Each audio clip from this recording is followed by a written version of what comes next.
What is happening, everybody? Welcome back to another episode of Imperial Diecast. I'd like to give a big thank you to all you guys who've subscribed to me because you guys are just amazing.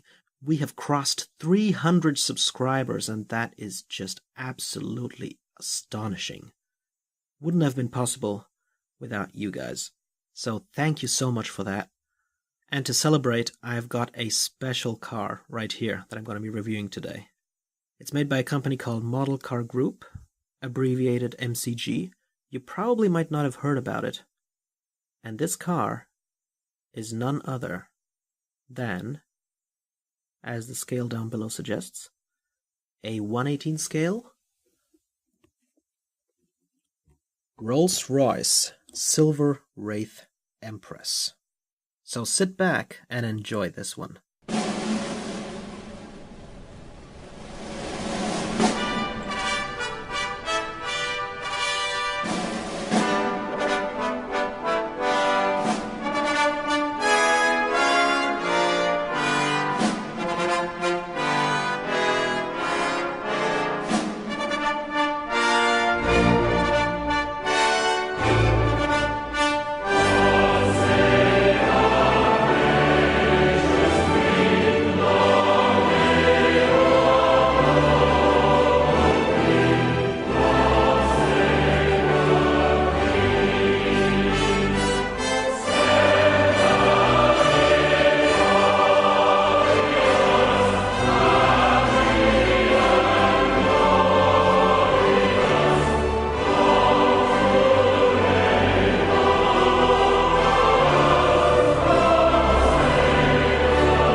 It's quite funny, when you think of 1/18 scale Rolls-Royces, you usually think about spending huge amounts of money to get them.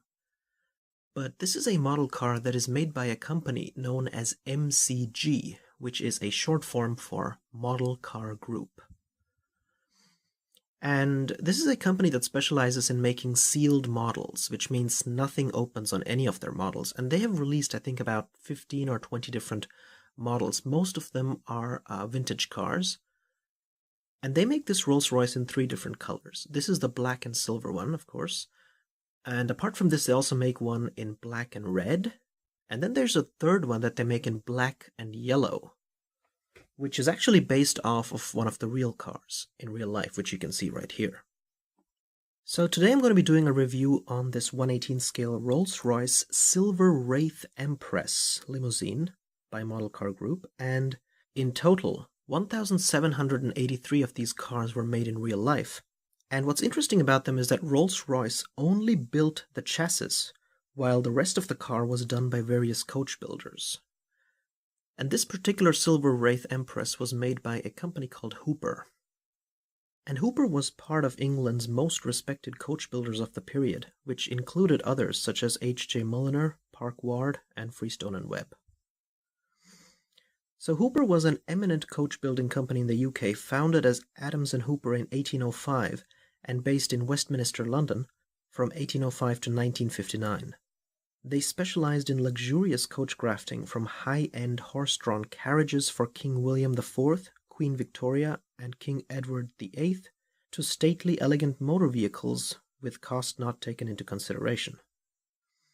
Their association with Rolls-Royce dates back to 1909. The Silver Wraith, and this is a full-size luxury car belonging to the F segment, was actually the first post-war Rolls-Royce, built from 1946 to 1959. So let's begin this review by taking a look at the magnificent and opulent front end of this vehicle. I mean, just look at that. This is one of the most gorgeous front ends of any vehicle that I own, actually. And for all my Rolls-Royce aficionados out there, you gotta agree that the front end of this one looks very similar to that of the Phantom 4. Doesn't it? This gigantic front grille here is actually called a Parthenon-style radiator grille. You've got these ginormous old-school headlights to either side of it. And Model Car Group have also made sure that there is no peg in the middle, and the headlights also have a textured front surface, which looks very impressive. Below we have fog lights, and behind them I'm not exactly sure what these are, so if you do know, please let me know in the comments section. Underneath we have a Rolls-Royce license plate. But really the most impressive part about the front is this giant Parthenon-style front grille. You can see that the individual slats are made out of chrome. And up here we have the RR Rolls-Royce logo. As is customary with Rolls-Royce cars, this one also comes with the Spirit of Ecstasy. Isn't she a beauty? Completely made out of chrome. Looks just like the real one. We also have this huge chrome bumper at the front, protecting the fragile front of the car from collisions. Behind the front end we have these two mirrors, and they're made out of chrome. And the engine bay cover also has this chrome handle here, although of course it cannot be opened. Now this Rolls-Royce is a front-engine rear-wheel drive car, and as you know, Rolls-Royce never specifies exactly how powerful the engine is. The horsepower is always stated as enough. However, what we do know is that it is a 6-cylinder engine. Taking a look at the car's stately side profile, you gotta admit that they don't make them like these anymore. I especially like these flowing lines and how they start from the front and go all the way to the back and partially cover the rear wheels. Now the doors of this Rolls-Royce would open like this, but of course on this model unfortunately nothing opens. I had a hard time debating whether I wanted to get the red one or the silver one, but I ultimately decided for the silver one simply because I always associate Rolls-Royce with this sort of stately colors of black and silver. For me, red would have looked very interesting, but it would have reminded me more of simply an eye-catching car from the 1920s or 30s, rather than a Rolls-Royce in particular. Sometimes the lack of color gives a car that much more elegance, if you know what I mean. We also have some nice detailing here, like these door handles being separate chrome pieces. Although the trim around the windows is not made out of chrome but is simply painted silver. The front wheels turn well, but they cannot swivel. And of course they don't have any brake discs or brake calipers. Instead they have this huge rim which covers everything. But that's pretty common for cars of this time period. Looking at the back of this stately vehicle, the first thing you'll notice is this huge Rolls-Royce license plate, and below it we actually have the door handle for the trunk, which is a gigantic trunk. Again, everything is made out of chrome and separate pieces, not part of the car body as such, so I appreciate this detail. And flanking it are the vehicle's taillights. These could have used a little bit more detail, but I think they're alright. And obviously we have the chrome rear bumper. And now let's move on to this Rolls-Royce's interior. So here we are at the passenger side. You have to keep in mind that this is a British car, so we have right-hand drive. So over here at the passengers, you can get a good glimpse at the instrument panel, which is pretty much in the center.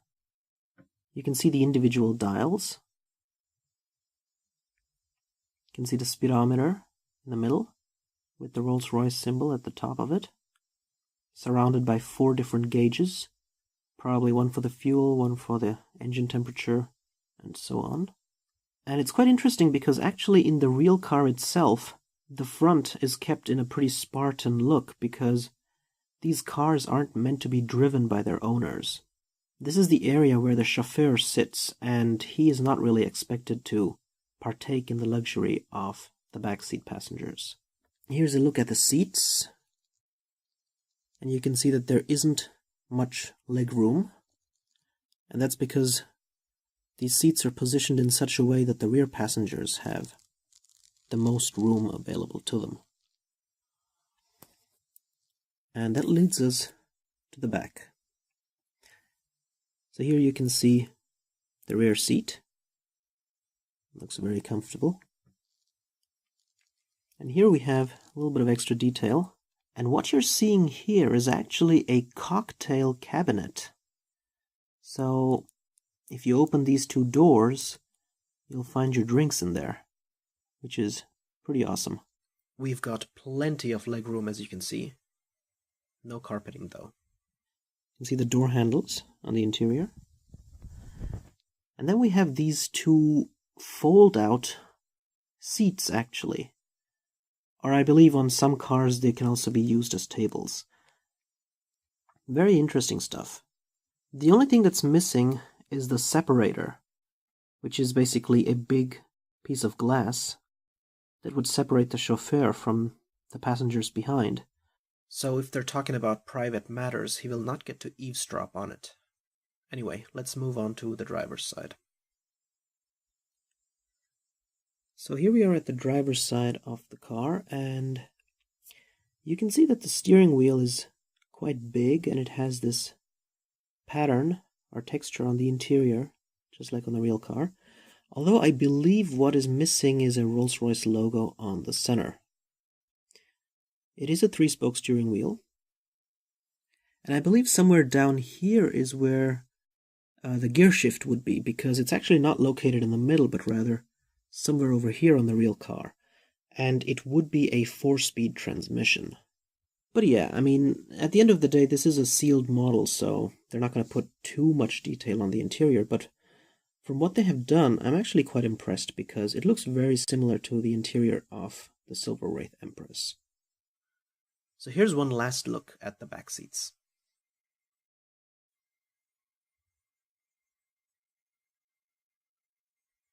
And I'd say that's about it. And as some of my viewers know, no model car review is complete without me showing you the bottom of the car. So here it is.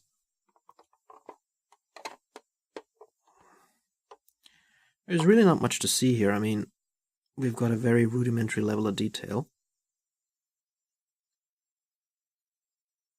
You can see the exhaust pipe modeled here. And over here we have 1/18 scale Rolls-Royce Silver Wraith written. That's about it.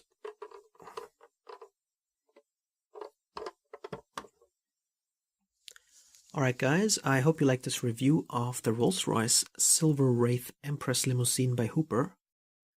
I'm surprised to see that this car has actually been out for at least a year and a half, and nobody had done a review on it on YouTube, so I'm kind of happy to be the first. And I believe now is the time I tell you exactly how much this model costs.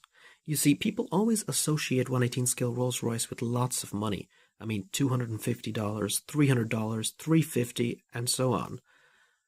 But this beautiful 1/18 scale Rolls-Royce Silver Wraith Empress by Model Car Group can be had for less than 60 euros.